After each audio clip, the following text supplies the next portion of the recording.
Christian Horner hits 0 at total rubbish. Toto Wolff claim as rivalry heats up again.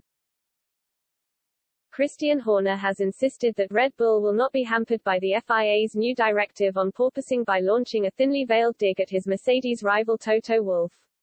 The directive, which has been introduced in an attempt to combat the levels of bouncing on the straights, is set to come into effect at next month's Belgian Grand Prix and has been slammed by many of F1's top teams amid claims that it could be set to provide Mercedes with an unfair advantage.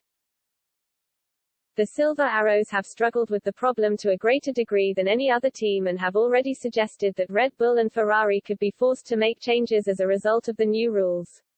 Wolff believes that Mercedes rivals have more flexible floors than the current regulations allow and made his feelings known at this month's Austrian Grand Prix.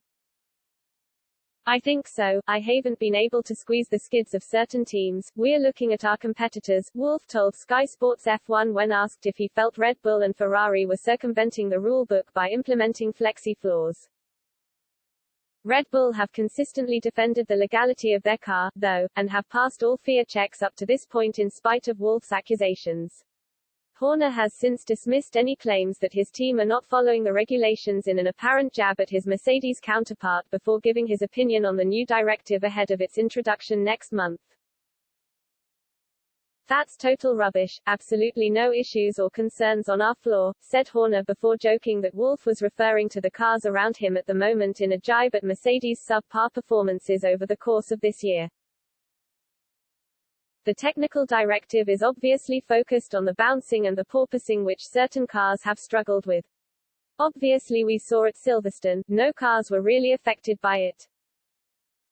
Is it the duty of the competitor to make sure their car is safe? Or is it the duty of the FIA to ensure that the competitor runs their car safely? Horner's comments appeared to mark a reignition of the war of words between Mercedes and Red Bull which has dominated the F1 paddock on a regular basis over the last few years. The hostilities appeared to have died down to an extent earlier this season, but the Silver Arrows are no longer a million miles away from fighting at the front of the grid and it seems as though more verbals could be exchanged between now and the end of the campaign.